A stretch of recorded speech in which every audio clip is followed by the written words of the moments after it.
12월 29일 새벽 기도회를 시작하도록 하겠습니다. 오늘 우리가 함께 은혜 나눌 본문의 말씀은 시편 41편 1절에서 13절까지의 말씀입니다. 시편 41편 전체의 말씀입니다. 가난한 자를 보살피는 자에게 복이 있으며 재앙의 날에 여호와께서 그를 건지시리로다. 여호와께서 그를 지키사 살게 하시리니 그가 이 세상에서 복을 받을 것이라. 주여, 그를 그 원수들의 뜻에 맡기지 마소서. 여호와께서 그를 병상에서 붙드시고 그가 누워 있을 때마다 그의 병을 고쳐 주시나이다. 내가 말하기를 여호와여 내게 은혜를 베푸소서. 내가 주께 범죄하였사오니 나를 고치소서 하였나이다.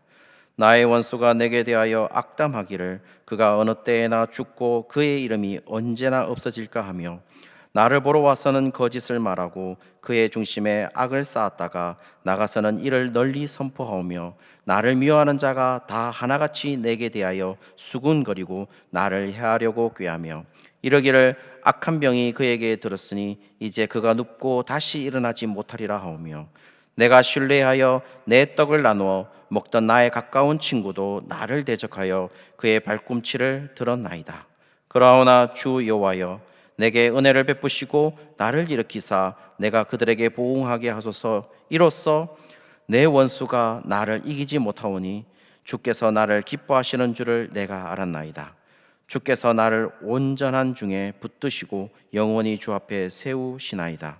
이스라엘의 하나님 여호와를 영원부터 영원까지 송축할지로다. 아멘. 아멘. 아멘. 오늘 우리 함께 은혜 나눌 말씀은 시편 41편의 말씀입니다. 성도님들께서도 다 잘 알고 계시겠지만 시편 전체는 총 5권이라는 5권으로 나누어져 있습니다. 그 5권에 보시면 1권에 해당하는 것이 바로 1편부터 41편, 오늘 읽은 41편까지의 말씀이죠. 그래서 보면 오늘 이 마지막 부분에 해당하는 것이고, 성도님이 특이할 만한 사항은 우리가 이 1권에 해당하는 1편과 41편이 다 복 있는 사람이 누구인가에 대한 초점을 맞추고 있다는 겁니다. 오늘 이 41편에 보시면 전체 세 부분으로 나눠져 있습니다. 전체 세 부분은 1절부터 3절까지는 다윗을 향한 복은 무엇이냐라는, 다윗이 어떤 복을 받은 거냐라는 것이고, 4절부터 10절까지는 다윗이 고난 가운데 드리는 탄식의 기도문이 나와 있고요. 11절부터 13절까지는 다윗이 여호와의 하나님의 신실하심에 대한 강한 확신이 드러나고 있습니다. 자, 오늘 이 시를 이해하기 위해서는 성도님들께서 이 배경을 조금 설정하는 것, 설정이라고 말해야 될지는 잘 모르겠지만 배경을 이해하는 것이 맞다고 보는데요. 원문에서 이 본문에서 1절에 나오는 것은 보면 원래 히브리 시에서 이 41편의 1절은 지금 성도님들께서 관로 부분에 나와 있는 다윗의 시 인도자를 따라 부르는 노래, 이것이 1절입니다. 요 부분이 1절이고, 가난한 자를 보살피는 자에게라고 시작하는 그 지금 본문상의 1절이 실제로 원문상에는 2절이 되는 것이죠. 자, 그렇다면 원문상에서 이 1절에 해당하는 다윗의 시다 이렇게 표현했으니까, 여기 보시면 원수, 그러니까 다윗의 원수가 나와 있고, 또 3절에 보시면 다윗이 병중에 있었다라는 것을 암시하는 병상에서라는 단어가 나와 있는 걸 보면 다윗이 굉장히 좀 아팠다 이렇게 볼 수 있겠죠. 그래서 실제로 시편 38편에 보시면 다윗이 상당히 아팠던 때를 기록하고 있는 시편도 나오고 있다라는 겁니다. 성도님들, 다윗의 생애를 너무나도 잘 알고 있겠지만 다윗의 생애를 보면은 안 아플 수가 없죠. 안 아픈 것이 오히려 이상할 정도로 다윗의 생애는 그렇게 지나왔습니다. 첫 번째로 보시면 또 2절에 보시면 원수가 득세했을 때 시간을 1절에서 뭐라고 표현하고 있냐면은, 그러니까 2절에 원수가 이 득세했을 때 시간을 표현해 주는데요, 1절에 그와 같은 시간을 재앙이다라고 표현을 하고 있습니다.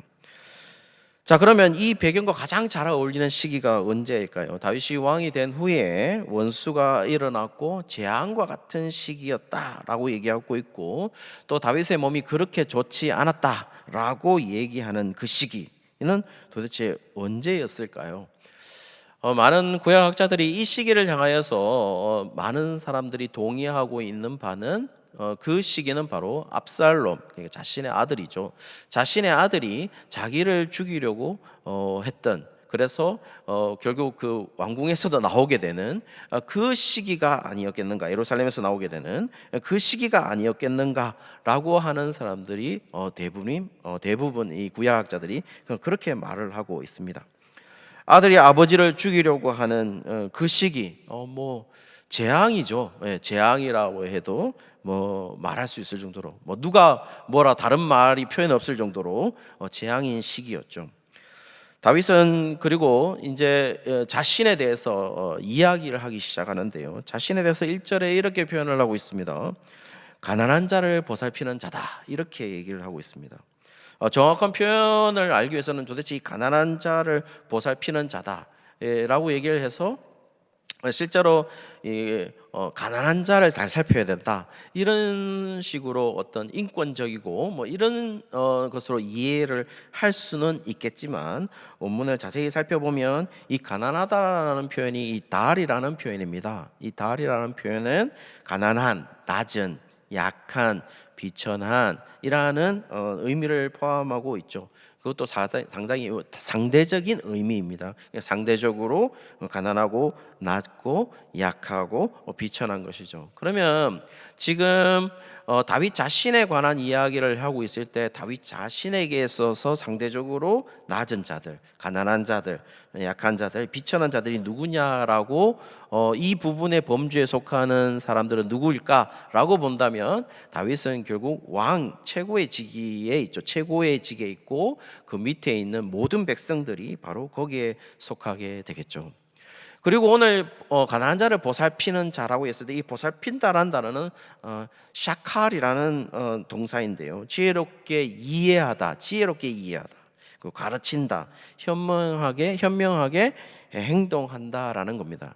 자, 그렇다면 결국 뭘 말하는 겁니까? 이 모든 백성들에게, 그러니까 한마디로 지금 다윗은 왕으로서 자신의 백성들인 자신보다 낮은 자들을 지혜롭게 이해하고 있고, 지혜롭게 가르치고 있고, 지혜롭게 현명하게 행동한다라는 것입니다. 한마디로 잘 다스린다라는 것이죠. 결론적으로 지금 가난한 자를 잘 보살피는 자의 정체는 결국 누구냐 하면은 아주 긍휼함이 있는 그런 자, 인권을 생각하고 그런 자가 아니라, 지금 누구를 가리키고 있냐면 바로 다윗 자신을 가리키고 있는 것이죠. 그러므로 어떤 인도주의적 차원이나 인권적으로 봉사하는 그런 표현으로 보이기는 하겠지만, 지금 바로 자신이 바로 가난한 자를 보살피는 자이고 낮은 자들을 지혜롭게 이해하면서 가르치는 자이다라고 자기 자신을 묘사하고 있습니다.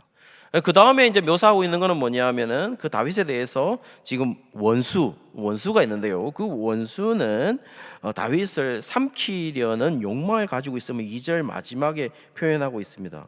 그게 뭐냐면, 그 원수들의 뜻에 맡기지 마소서. 이 맡기다라는 이 단어 자체가 마치 뭡니까? 짐승의 식욕, 그러니까 짐승의 먹잇감처럼 그렇게 될 수 되는 상태, 그러니까 먹잇감이 되는 상태, 그렇게 맡기지 말아 달라는 겁니다. 그래서 뭡니까? 원수들이 다윗을 삼키려는 욕망을 가지고 있다라는 것을 표현하고 있고, 거기에서 1절에 보시면은 어떻게 말하냐면은 여호와께서 건져내실 것임을 또 얘기를 하고 있습니다. 이 건져내다라는 단어도 실제로 구원에 해당하는 단어, 마라트라는 구원의 deliver 라는 그 구원에 해당하는 단어를 차용하고 있는 걸 보면, 여호와께서 구원해 주실 것임을 또 이야기를 하고 있습니다. 한마디로 말해서 지금 1절, 2절, 3절까지 보시면은 결국 얘기하고 있는 것은, 아무리 어려운 상황에 있다 할지라도 지금 자신이 하나님의 언약 백성으로서 원수가 자신을 삼키려는 욕망을 드러낸 순간에도 지금 하나님께서 건질 것이다 라는 이야기를 지금 다윗이 하고 있다라는 것이죠. 그런데요, 여기서 중요한 사실은 하나 무엇이냐면은, 중요한 사실은 이 주인공인 다윗의 힘으로 어떤 위기 상황이나 어려운 순간에서 다윗이 나올 수 있다라고 표현하고 있지 않고, 그 순간도 다윗의 힘으로 빠져나오는 것이 아니라 하나님께서 건지실 것임을 이야기하고 있습니다. 그리고 또 그렇게 하나님께서 건지시는 그 자체를 다윗은 뭐라고 표현하고 있냐면 복이다 라고 표현하고 있는 것이죠. 아까 건지다는 말이 구원에 관한 이야기, 구원하다라는 그 단어로 사용되는 단어라면은 결국 뭐가 복이라는 것이죠? 자신을 구원하는 그것이 바로 하나님 여호와께서 건지시는, 여호와께서 구원하시는 그 복이, 그것이 바로 복이다라고 말을 하고 있다라는 것입니다. 두 번째 부분을 보시면 이렇게 되어 있습니다. 두 번째 부분을 가보시면 이제 4절부터 이어지는 이 바울의 그 탄식의 기도가 이루어지는데요. 그 복을 가진 다윗 자신은 지금 이런 고난에서도 하나님이 나를 회복시키시고 구원해 주실 은혜를 베풀 것임을 지금 이야기하는데요. 지금 시인이 당하는 고난의 상황은 4절에 보시면 어떻게 되어 있습니까? 병중에 있다 이렇게 말하고 있습니다. 4절에는 병중에 있다. 그 고난의 상황이 첫 번째 보시면 병중에 있다 이렇게 얘기하고 있죠. 그리고 5절에는요, 원수 때문에 고통을 당한다 이렇게 말하고 있어요. 그래서 원수가 악담을 하는데요, 어떤 악담을 하냐면 그의 이름이 언제나 없어질까. 그의 이름이 언제나 없어질까. 한마디로 뭡니까? 다윗의 이름을 없애겠다라는 거죠. 그 말은 뭡니까? 다윗의 이름이 없어지려면 어떻게 해야 되는가요? 후손이 다 멸망해야 되는 거죠. 그렇게 지금 악담을 하고 있다라는 겁니다. 병중에 있는 자의 이름이 완전히 소멸하는 걸 의미하는 것이고요, 이름 자체가 존재하지 않게 된다, 완전한 멸망을 의미한다는 겁니다. 이런 악담을 누가 한다고요? 지금 원수들이 하고 있다는 겁니다. 그것도 고통 중에 있는, 병 중에 있는.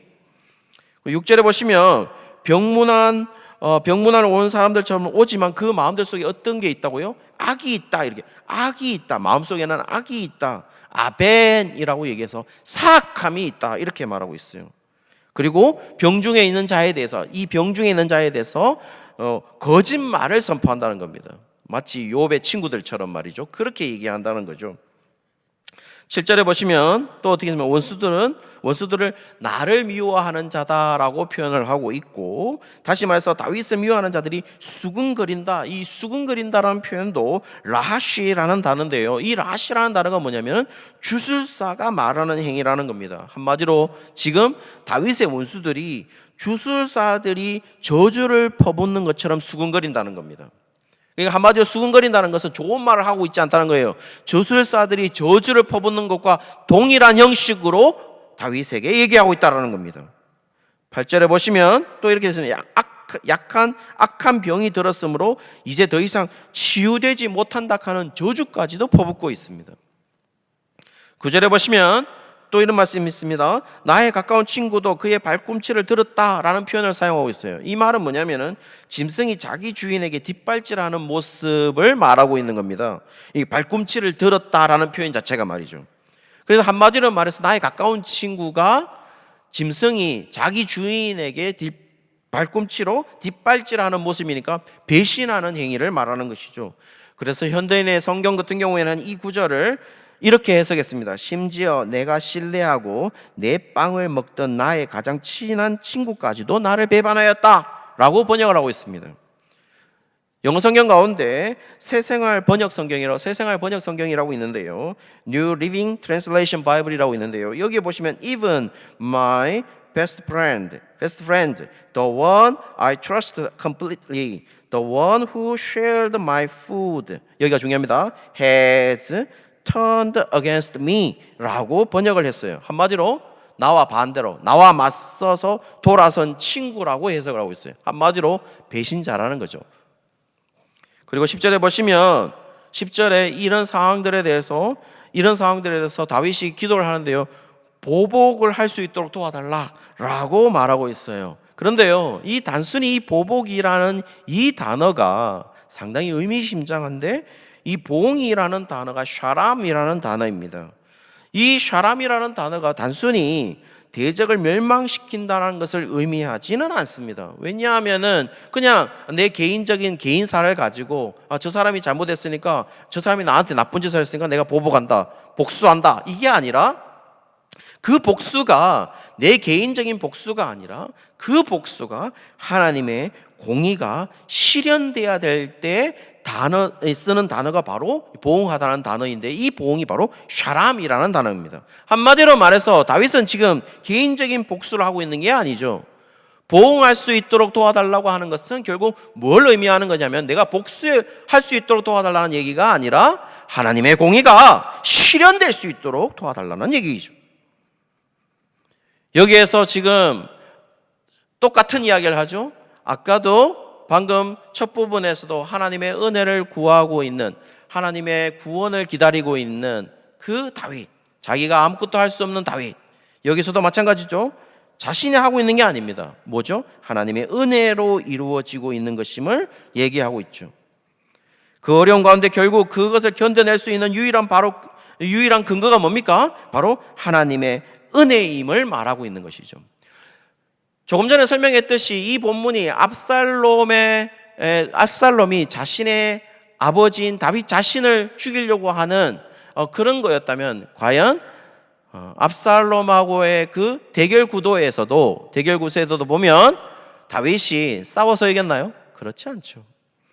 사무엘하 18장 9절에서 14절까지 보시면은 결국 머리가 길어서 상수리 나무에 걸려 있는 거를 압살롬의 심장을 찔러서 죽게 되죠. 압살롬은 결국 다윗의 원수와 싸운 이는 다윗이 아니었고 결국 여호와 하나님이었다는 것을 알 수가 있습니다. 11절에 이렇게 말하고 있습니다. 그러면서 고백을 하는데요, 자기의 확신을 고백합니다. 내 원수가 나를 절대로 이기지 못한다. 자신을 온전하게 하시는 하나님의 약속에 철저하게 의지하고 있는 강한 확신을 보여주고 있다라는 것입니다. 사랑하는 성도 여러분들, 다윗이 이긴 걸까요? 다윗이 이긴 것이 아니라 다윗의 강한 하나님에 대한 강한 확신이 다윗의 원수를 이긴 것이죠. 다시 한번 더요, 다윗이 자체가 이긴 게 아니라 다윗의 강한 하나님에 대한 강한 확신이 다윗의 원수를 이긴 것입니다. 사랑하는 성도님들, 우리의 삶에서 승리하는 것은 무엇일까요? 우리 자신이 승리하는 것이 아니죠. 우리 자신이 승리하는 것이 아니라 우리가 가진 하나님에 대한 믿음이 우리를 승리로 이끄는 것이죠. 그리고 그 믿음이 우리를 구원받게 하는 것이고, 그 구원을 받은 다윗 자신은 복이 있다라고 말하는 것처럼 그런 믿음으로 통하여서 구원을 얻은 우리 자신도 바로 복이 있다라고 말을 하고 있다는 겁니다. 우리의 삶의 어려움 중에 있습니다. 특별히 지금은 코로나19라는 큰 어려움 상황에 있습니다. 저는 오늘 이 상황 속에서도 다윗의 고백은 뭐냐면, 그 코로나19가 우리에게 승리하지 못할 것이다 라고 말을 하고 있다는 겁니다. 사랑하는 성도님들, 실제로 교회의 역사를 한번 보시죠. 교회는 늘 어려움 속에 늘 강해졌습니다. 그것을 교회사가 증명하고 있습니다. 그리고 늘 그리스도를 향한 믿음이, 하나님을 향한 믿음이 승리를 했습니다. 사랑하는 성도님들, 우리는 오늘 지금 어려운 시기에 살고 있습니다. 우리의 힘으로는 승리를 할 수가 없겠죠. 그러나 우리가 하나님을 믿는 그 믿음이 이기는 역사들을 분명히 이 다윗의 고백처럼 분명히 그런 고백을 우리가 오늘도 할 수 있을 것이라고 생각합니다. 오늘 그런 역사들을 오늘 하루 속에 많이 경험하는, 그리고 그런 승리의 경험들이 우리 마음속에 그리고 우리의 생활 속에 실제로 체험되어지는 역사들을 경험하는 우리 모든 내일교회 성도님들 되시기를 주의 이름으로 축원합니다. 오늘 화요일입니다. 마지막 화요일입니다. 화요일, 우리 2020년 마지막 화요일 청년부들과 장년부들을 위해서 함께 기도할까 합니다. 하나님, 청년부들을 지켜주시옵소서. 그리고 특별히 예배가 잘 되고 있지 않는 이 상황 속에서도 하나님과의 관계를 끊지 않는 복된 하나님의 자녀들 될 수 있도록 하나님 붙들어 주시옵소서. 그리고 오늘 2020년 잘 마무리할 수 있도록 하나님 붙들어 주옵소서. 이와 같은 제목으로 함께 기도하도록 하겠습니다. 기도하겠습니다.